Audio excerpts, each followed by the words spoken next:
Hello, friends, and welcome back to Malicious Compliance Stories. I bet most of us wouldn't have much to say across the table from this self-absorbed woman.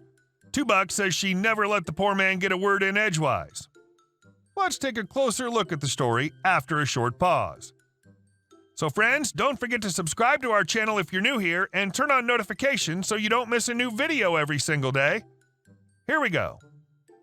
Woman expects guy to pay her because their date went bad. So I was taking a nice drive with my dog, just listening to the radio. I'm a woman in my early 20s, in case anyone wants to know. On the radio station, they started this new segment called Other People's Problems. It's the first time I heard them mentioning it, so I had no idea what it was about. That's when one girl calls in. I'm like, okay, she's going to share her problems, and maybe we'll all laugh about it. If it's something silly, or maybe it's something people can all relate to. Nope. Apparently it's a segment where the radio show hosts try to give strangers advice on their problems. The other listeners call in to add their 2 cents. No idea whose idea this was, but not their best moment. Why these radio show hosts are forced to listen to other people's problems and give them advice on a daily basis is beyond me. Isn't that a therapist job? I think they canceled the segment soon after, for good reason. Anyway, this woman calls in. Woman, who has an extremely irritating squeaky voice. Hi, so I met this guy online and we decided to go on a date, right? I get ready, put on my makeup, take a shower, get all dressed up and head out, right? So then I meet him for our date. During our date, he barely talked and was so awkward and was not at all like he said he was. It was just so awful, so awful. So I'm like, ugh. Like, I wasted so much time meeting this guy and put so much effort into getting ready and everything. I sent him a request for him to pay me $20 for my troubles, like for gas money and for my time and stuff. What do you guys think? I should get compensation for this, right? And I'm thinking, this girl cannot be serious. The radio show hosts were visibly, or hearingly, pretty lost for words. The female host was trying her best to sound neutral about the whole thing, but also trying to act in a socially acceptable way, like all radio show hosts. So the female host said something along the lines of, yeah. I mean, I've been on a handful of pretty awful dates myself, but I never considered this before. But now I'm thinking, why have I never thought of this before? I'd say go for it, girl. You could tell she was saying all this just to remain socially pleasant. The male host was not as compliant. Honestly, what if he promised to pay you guys back when you guys meet again, but doesn't? And then you just lose even more money. I mean, I'd say go for it, I guess, just to see what happens. Did he pay for the date? Woman answers, no, we paid for our own meals type of thing. He didn't even pay for my meal. Male host, oh, you could practically hear his brain cells yelling, this girl is effing insane. So you want him to pay you because you had a bad date? Woman in her super squeaky annoying voice, yeah, for my gas and my time, you know? And then one of them says something like, well, let's talk about this again after song name by artist name. Insert SpongeBob's a few moments later. So after the song plays, a few different women had called in to give their opinions on the matter, everyone saying she was absolutely crazy for asking some guy to pay her because the date wasn't great. I was glad to see that my hometown wasn't full of crazy choosing beggars. I wanted to call the radio to give my opinion on this woman's problem because it was just so incredibly ridiculous. I wanted to say something, but I didn't have my phone with me. With this woman's logic, does that mean that anytime she goes anywhere and she doesn't enjoy herself, she'll ask them to pay her for her time? If she goes out to a restaurant and doesn't completely enjoy her meal, will she demand that the restaurant pay her for her time? She shouldn't be expecting anything from this guy, no matter how awful the date was, which by her description really wasn't that bad at all. So to the lady from my hometown, get over yourself and get a life. And our second story. Yes, I didn't used to work here. Now I do work here. Back in the summers of 2004 and 2005, I did some part-time helper work for a land surveying company that rented half a building from a fire alarm company. They were not using the whole building, and our CAD engineers needed some cubicles and an office for our plans printer. I met some interesting people and got my first exposure to construction site safety wisdom that stuck with me over the years. There were some good days and bad days, but I became more responsible from working 2 summers there between school semesters. The main reason I got the job was that my father worked at the fire alarm company that shared the same building and put in a good word to help me get a summer job. Because my dad's office was on the other side of the building, I would occasionally venture past the invisible barrier to see him before heading home after work. I still lived at home at the time, so if our schedules aligned, we drove together, though I had weird overtime hours, so that didn't happen often. After a few times of being redirected back to the land surveyor side of the building, the office knew who I was and didn't mind me. Fast forward a few years, and I was looking for another full-time job. I averaged about 3 to 4 years with the company and was looking for work. It just so happens that I had some experience in building fire alarm panels in the back shop.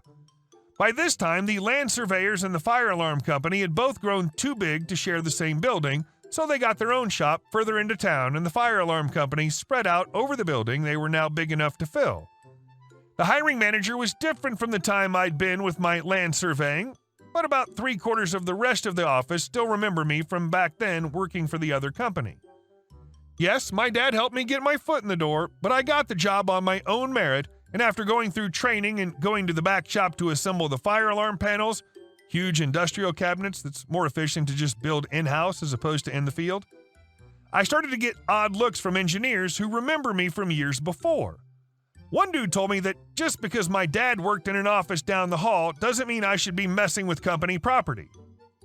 I was marched into my dad's office as the engineer told him what he caught me doing.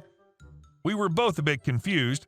My dad wasn't a company owner or even a manager. He was the accountant. So he pointed across the hall to where my manager's office was and said, "So talk to his manager about it." The engineer was a bit confused, but took me down to the manager, who confirmed I did work here. She was a bit confused as to why this engineer would think I didn't work here just because I was new. It was fun to explain how I'd been wandering the halls as a non-employee for so long to see my dad at work, and that now I actually worked there. It might cause a bit of confusion. I ended up breaking my continuous work record and staying there 6 years before the company was bought by a larger company. And our next story. The sound of music. My wife and I live in a small, 5-apartment complex in a city. Ours is situated somewhere in the middle of the other 4, with walls connecting to all of them. Our neighbors like their music. Despite the fact that most of the connecting walls are somewhat thin, they don't mind because their walls mostly connect to ours and not to each other's. We don't mind that much as long as they turn their music off at around 10 p.m. Lately, it surpasses 10 p.m. from different directions. We have a WhatsApp chat group and an okay neighborly relationship, so I make a comment about the noise in our chat group, no reaction. Next day, noise from music from multiple directions after 10 p.m.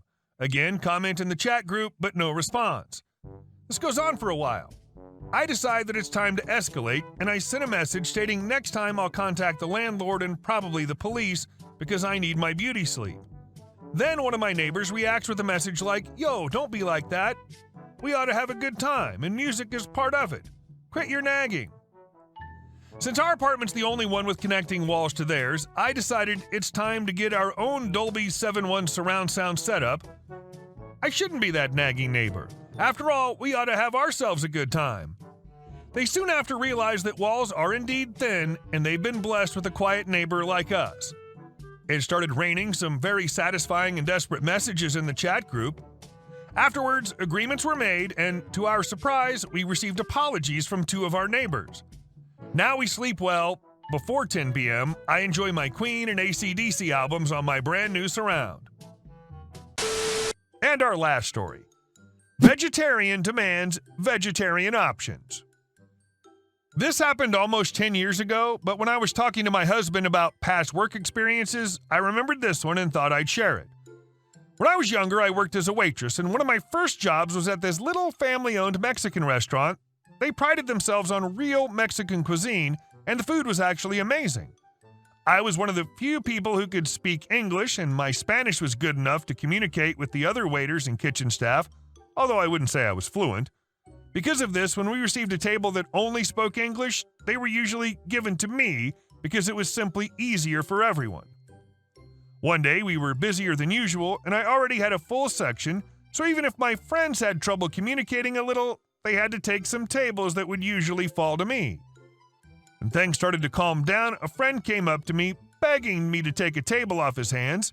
He looked frazzled, so I said sure, and we just traded tables so we wouldn't lose money.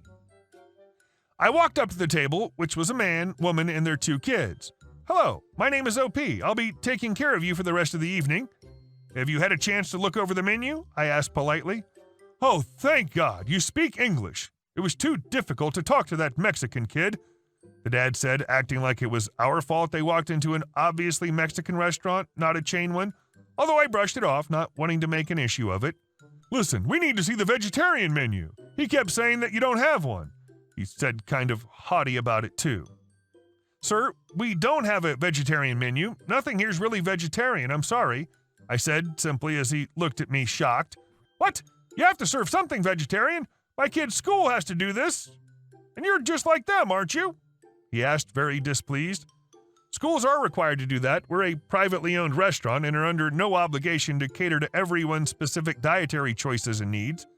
I explained simply, thinking that this guy must have never been to a restaurant in his entire life if he thought restaurants were like a school cafeteria. "But what about this?" he shouted, pointing at our cheese enchilada plate. "No meat in there. We'll take 2 kids' portions and 2 adult with rice and beans," he said smoothly. "Sure thing, but I must tell you that these plates are not exactly vegetarian. We cook everything here in lard, fat from the abdomen of a pig that's rendered and clarified for use in cooking. Our tortillas that we use are cooked in lard, and you'll also find it in the refried beans, too," I said, not wanting to serve meat to a vegetarian. It just seemed wrong not to tell them this. "What? Can't you just grab some vegetable oil and cook them that way? Can't take that long to make fresh tortillas and vegetable oil," he tried to reason.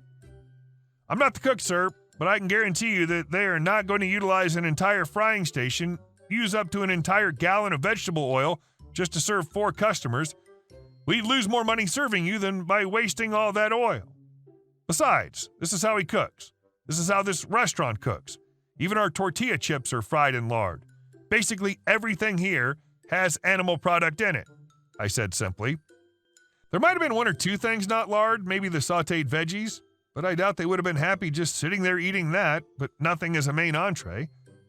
He continued to huff and puff, demanded to see the manager, threatened to call corporate — this was a family-owned restaurant, so good luck — before taking his kids, and I'm guessing wife, and leaving, screaming how he'll never eat with us again. You never ate with us in the first place.